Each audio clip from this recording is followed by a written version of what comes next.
sindical es útil para la defensa inmediata de los trabajadores, la defensa de los intereses inmediatos de los trabajadores, ni es útil para la lucha por la transformación social y económica. Y también quería al final señalar algunas ideas sobre esta cuestión. La reforma laboral, en el aspecto del despido concretamente, supone que la indemnización del llamado despido improcedente, que antes se fijaba en 45 días de salario por año de servicio a la empresa, ahora se reduce a la cifra de 33 días. Una reducción muy importante de la indemnización, con el agravante de que con anterioridad el tope máximo de la indemnización de despido estaba situado en 42 mensualidades de salario y que ahora ha sido reducido a solo 24 mensualidades de salario. Una reducción drástica. Se reduce de 45 días a 33 y se reduce el tope máximo de 42 meses a 24 meses. Otro aspecto negativo de la nueva regulación del despido es la supresión de los salarios de tramitación. Los llamados salarios de tramitación son los salarios que se devengan desde la fecha del despido hasta el momento en que se notifica a la empresa declarando la sentencia, el despido improcedente. Eso en la práctica suponía aproximadamente unos 3 meses más de salario. De tal manera que muchos trabajadores con antigüedades pequeñas y por tanto con indemnizaciones bajas podían verse compensados con la percepción de 3 meses o 4 meses de salario de tramitación que los liberaba de las prestaciones de desempleo y que provocaba que el desempleo pudiese alargarse 3 o 4 meses más. Eso ha sido también suprimido y lo único que se señala es que solamente en los casos en que la empresa opte por la readmisión del trabajador, entonces sí tiene que pagar los salarios de tramitación, cosa que no ocurre habitualmente.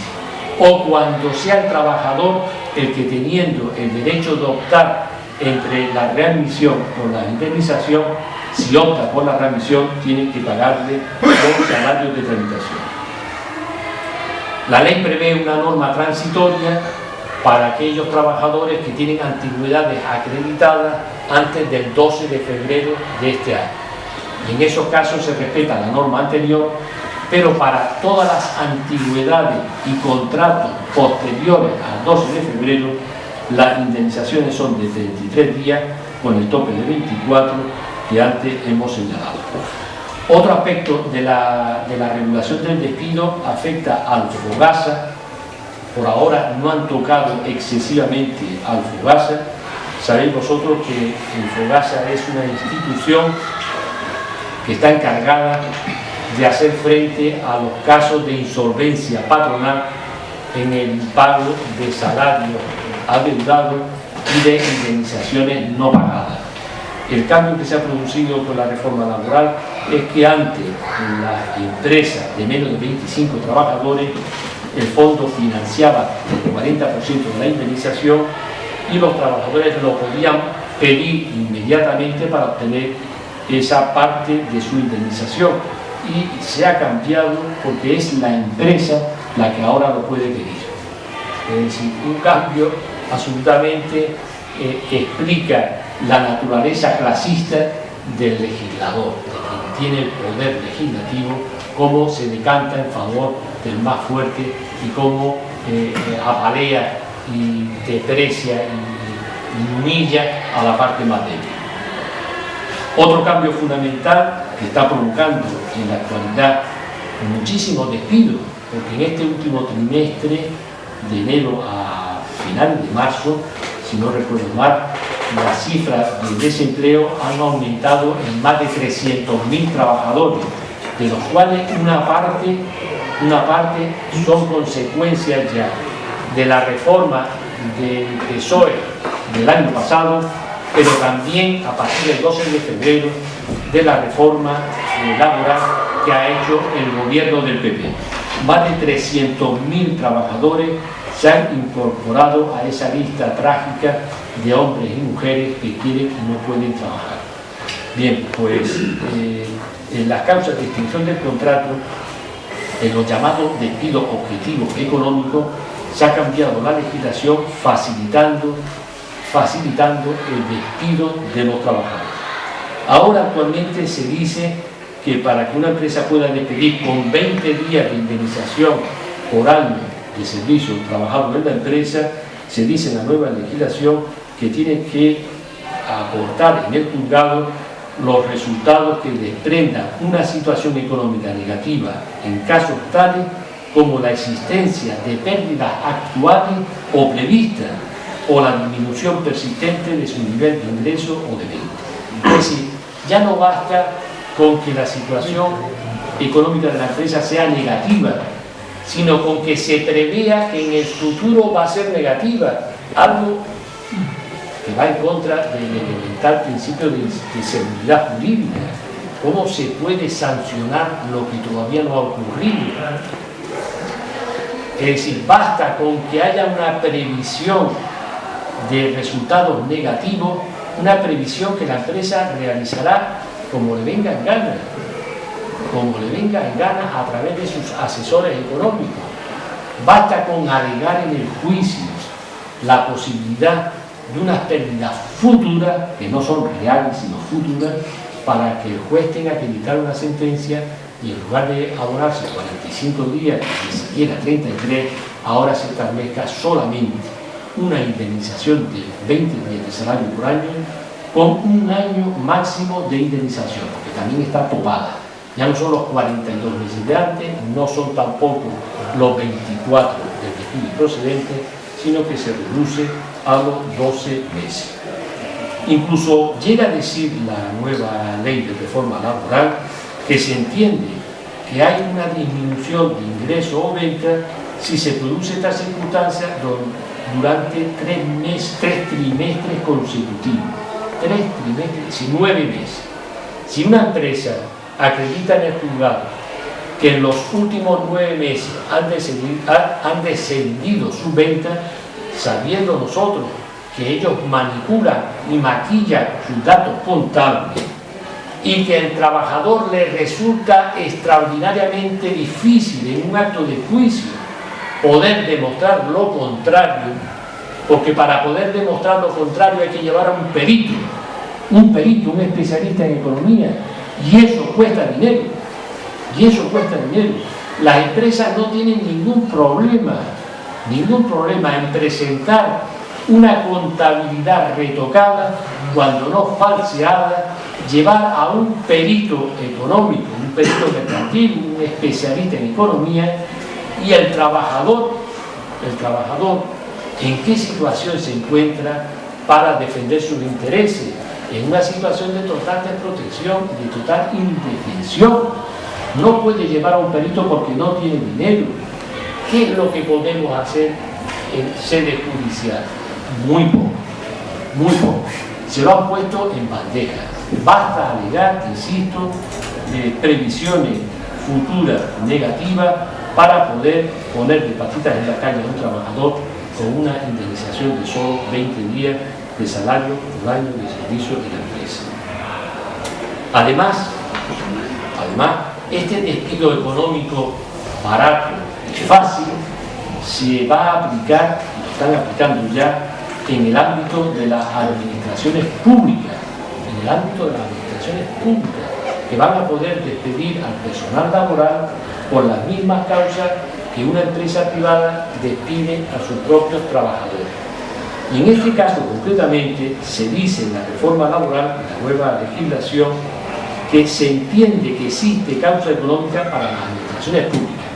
Se entiende que existe causa económica para el despido objetivo, una situación de insuficiencia presupuestaria sobrevenida y persistente para la financiación de los servicios públicos afectados.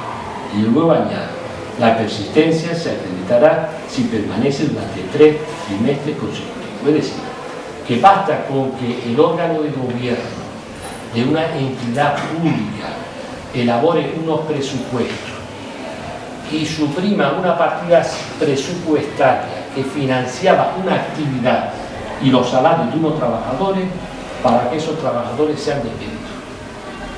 Es decir, no tiene que haber causa económica, sino la decisión de la mayoría que gobierna ese ente público para que en el momento de elaborar el presupuesto decida la partida presupuestaria, como ocurre ahora en Motril, partida presupuestaria para la Escuela Municipal de Música, 0 euros, 0 euros, lo decide el gobierno municipal del PP. Eso automáticamente significa el despido de los trabajadores a 20 días de salario por año de servicio en la empresa.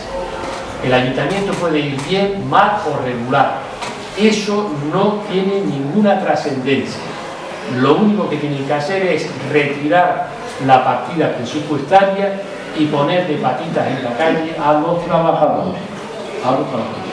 Y eso lo van a hacer quitando partidas presupuestarias a un montón de servicios públicos que van a ser privatizados con trabajos precarios, con trabajos de salarios mucho más bajos y con una escasísima calidad de prestación de esos servicios. Se ha instaurado además otro despido verdaderamente terrorífico o terrorista, un despido terrorista, que es cuando un trabajador falta al trabajo justificadamente, es decir, cuando falta al trabajo porque hay un proceso de incapacidad temporal. Si ese trabajador, por falta de asistencia al trabajo justificada, pero intermitente, que alcance el 20% de las jornadas hábiles en 2 meses consecutivos, lo pueden despedir con 20 días de indemnización. Es decir, basta con que haya 2 procesos de incapacidad temporal que sumada a su duración supere el 20% en 2 meses, este señor lo puede echar a la calle. O cuando suponga un 25% en 4 meses discontinuo dentro del plazo legal.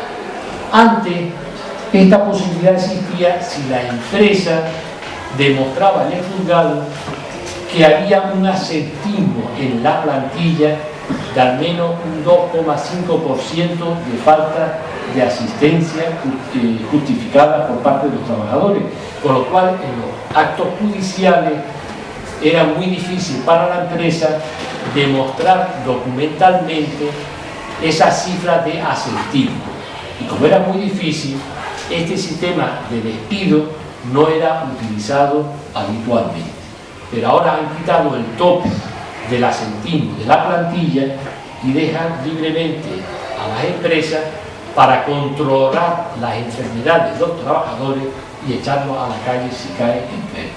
Y ahora esto es una cosa verdaderamente terrorífica, porque junto a esta situación el Servicio Andaluz de Salud y las mutuas patronales de accidentes están dando hoy días de alta a muchos trabajadores que realmente no están en condiciones de continuar prestando servicios. ¿Y qué es lo que ocurre? Que como se trata de altas precipitadas, provocan que a los pocos días tenga que volverse a dar de baja al trabajador. Entonces ya nos encontramos ante una falta de asistencia al trabajo intermitente que si supera el plazo de los 20 días lo ponen de patitas en la calle. Es decir, algo verdaderamente terrible. Otra modificación de la reforma laboral pues está en el llamado despido colectivo. En el despido colectivo antes era necesaria la autorización administrativa, es decir, había un control de las instituciones públicas para que las empresas pudieran despedir colectivamente a cientos de trabajadores. Hoy en día han suprimido ese requisito fundamental de autorización administrativa y las empresas pueden despedir al conjunto de los trabajadores o a una parte importante de la plantilla sin necesidad de pedir permiso a la administración laboral.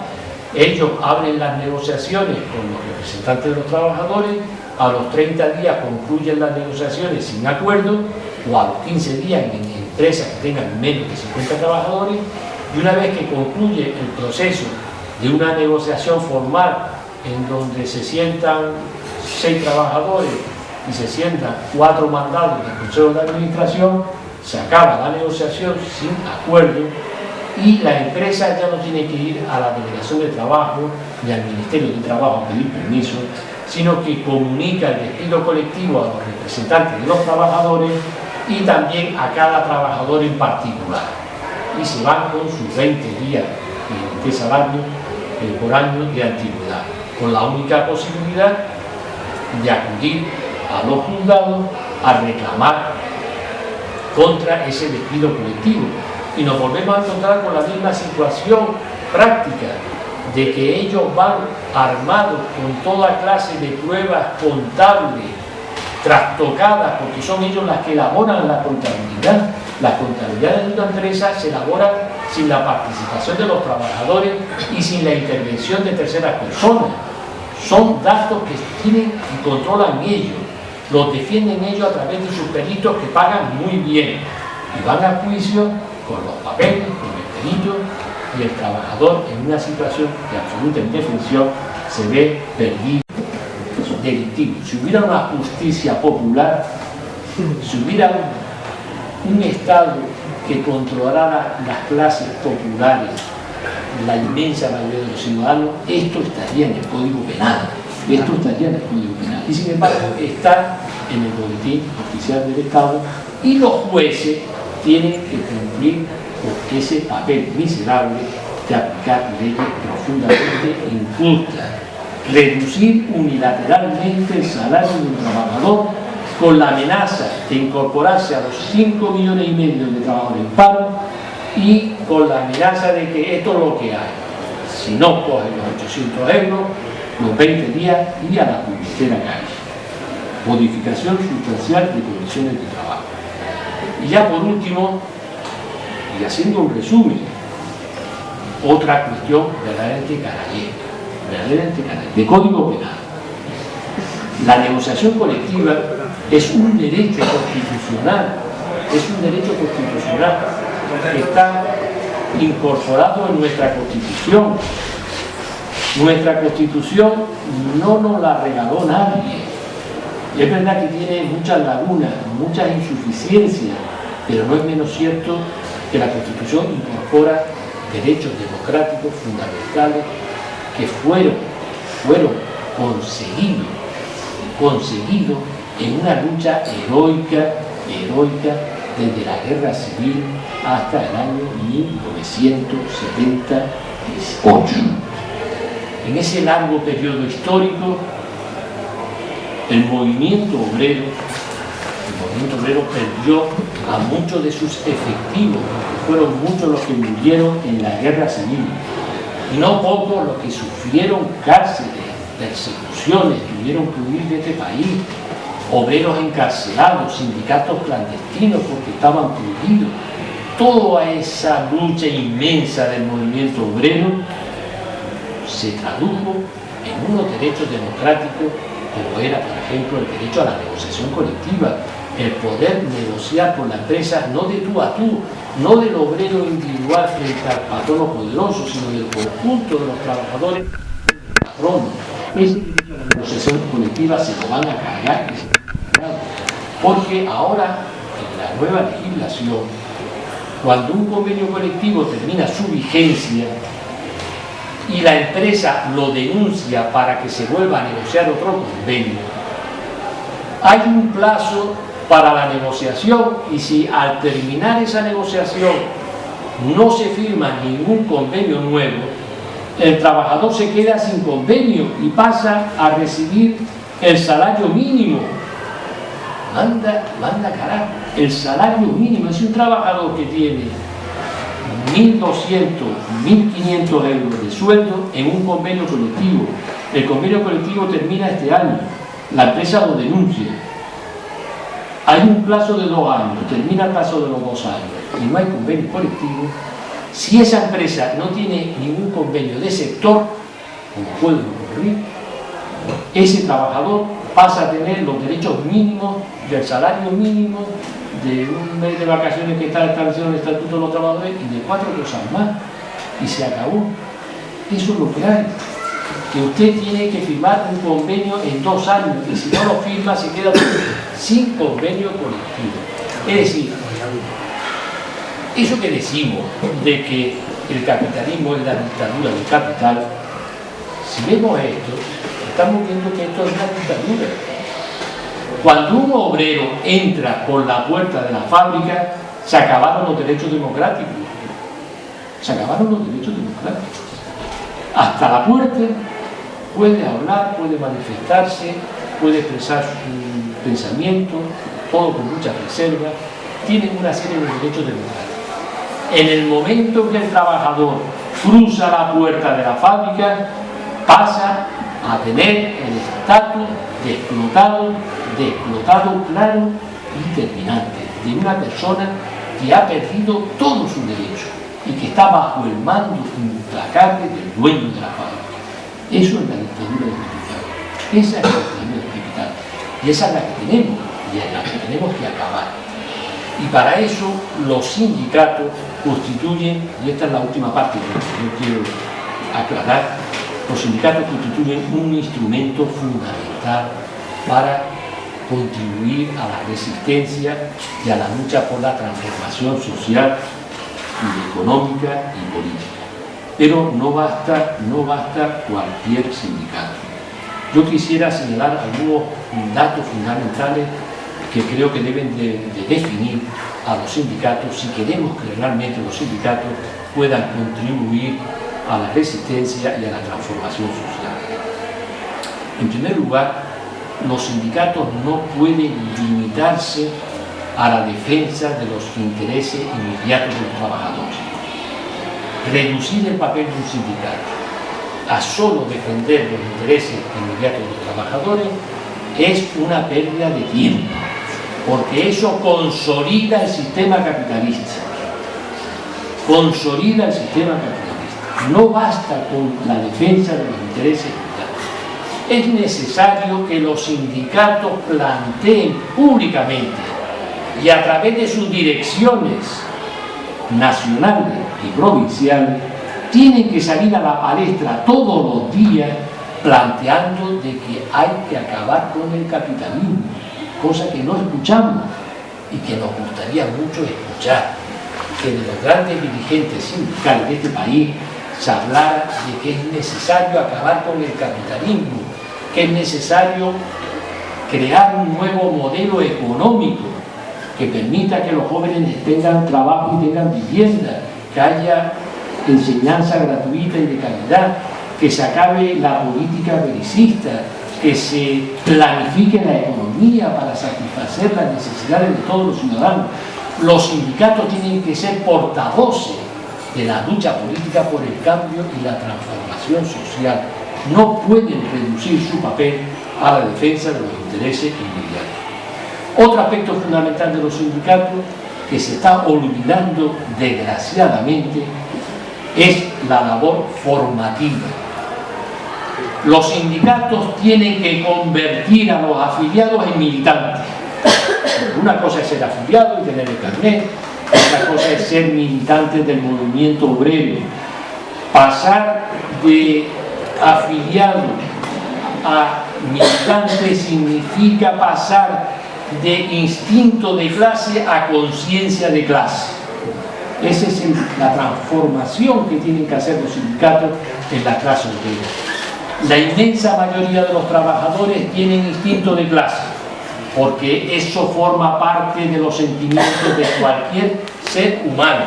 Cuando te humillan, te sientes víctima del opresor. Y esa cosa no la pueden quitar de los seres humanos esta gente que bien quisieran quitarlo. Y algunas veces lo consiguen, pero es connatural a la esencia de la persona humana tener ese sentimiento de dignidad violentada cuando el patrono te somete a condiciones indignas de trabajo. Hay una multitud inmensa de trabajadores con ese instinto de clase. ¿Cuál es la tarea de un sindicato? Convertir, transformar ese instinto de clase en conciencia de clase. Es decir, convertir y hacer ver a los trabajadores de que hay que transformar la sociedad, de que su miseria no es una condena divina, ni es producto de la mala suerte, sino es de un canalla que tiene nombre y apellido, de unos canallas que tienen nombre y apellido, que hay que derrotarlos políticamente. Y eso solamente es posible si crece la conciencia política de la clase obrera y se organiza, porque no basta con que haya conciencia si no hay organización. Y no es suficiente si hay organización y no existe conciencia. Ambas cosas son inseparables. Si la clase obrera tiene conciencia y hay organización, estaremos en el camino correcto. Por mis años, yo recuerdo cómo era Comisiones Obreras en tiempos de la dictadura. Y lo tengo que decir porque creo que es un punto de referencia que jamás deberíamos de olvidar. Comisiones Obreras durante la dictadura era una organización sindical clandestina. Ser afiliado de Comisiones Obreras significaba 3 o 4 años de cárcel. Ser simplemente afiliado. Si era dirigente, de 10 años para arriba. ¿Qué ocurría con Comisiones Obreras durante la dictadura? La dirección de Comisiones Obreras, ¿cuál era su sede? Carabanchel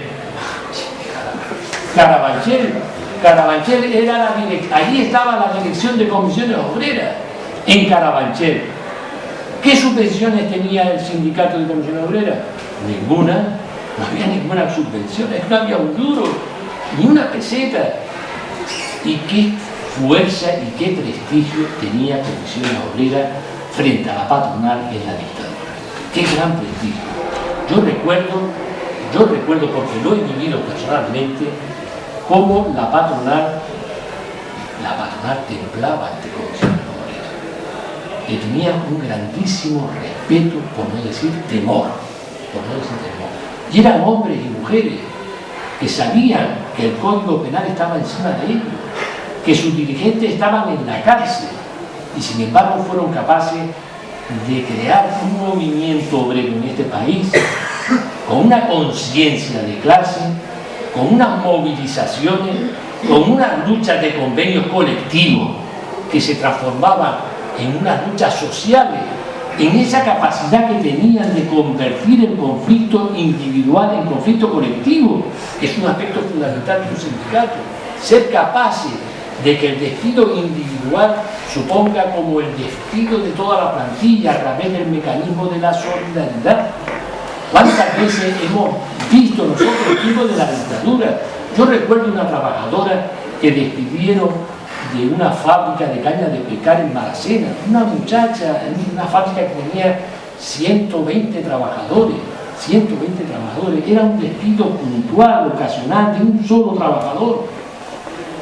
La plantilla respondió, los 120 manifestándose por las calles de Granada pidiendo la readmisión de la trabajadora, y eso era promovido por Comisiones Obreras. Es decir, hay que hacer del sindicato una organización capaz de convertir los conflictos individuales en conflictos colectivos, capaz de crear conciencia de clase, que sean unos sindicatos con dirigentes que hablen del cambio político necesario. Yo no he oído todavía hablar a ningún dirigente sindical de comisiones de UGT que haya que nacionalizar la banca. Eso tendría que decirlo todos los días cada vez que le ponen el micrófono, que en este país hay que nacionalizar la banca, los transportes, la enseñanza, la educación, etc. Todo eso lo tienen que decir un día y otro, porque eso contribuye a convertir el instinto de clase en conciencia de clase, organización, formación, actividad docente. Y otro aspecto fundamental de un sindicato: Comisiones Obreras durante la dictadura no tenía ningún medio de financiación, ningún duro, y era un sindicato que tenía un prestigio y una implantación enorme en el seno del movimiento obrero. Pero la cuestión de la financiación no es decisiva. lo decisivo es tener las ideas claras, porque si se tienen las ideas claras y el proyecto político bien definido, eso arraiga en la masa, arraiga en la clase obrera. Hoy en día, ¿cuál es la gran debilidad de las centrales sindicales actuales? La gran debilidad es que recibe subvenciones discrecionales del gobierno de turno. Eso es la ruina de los sindicatos. Eso es la ruina de los sindicatos. Ese sistema de financiar su actividad los arruina y les impide ser sindicatos de clase.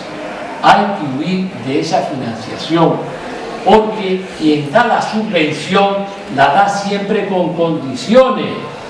Nadie suelta un duro gratuitamente para que una organización sindical sea revolucionaria y de clase.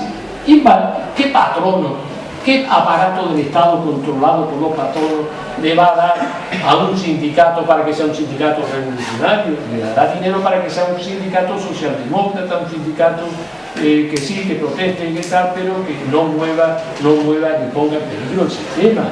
No se puede financiar un sindicato de esa manera. Nosotros tenemos que exigir como una reivindicación política que de la misma manera que la Iglesia Católica obtiene una subvención a través de los ciudadanos en la declaración de la renta, poniendo una crucecita para que un determinado porcentaje vaya a la conferencia episcopal, ¿por qué demonios no es posible también que los trabajadores de este país, a la hora de hacer la declaración de la renta, pudieran también poner en una casilla a efectos de apoyo a mi organización sindical, a las organizaciones sindicales, y que ese dinero ya no lo va a controlar el gobierno, sino que ese dinero automáticamente tiene que pasar al conjunto de los sindicatos que se repartirán en función de los afiliados, los criterios que sean razonables, con sentido común, y no habría esa situación ignominiosa de que toda una organización va a depender de la subvención de turno. Como usted me promueva 4 huelgas más, se acabaron las subvenciones, porque ese es el problema. Los sindicatos se tienen que financiar por sí mismos o por sistemas en donde no puedan quedar dependiendo del gobierno de turno.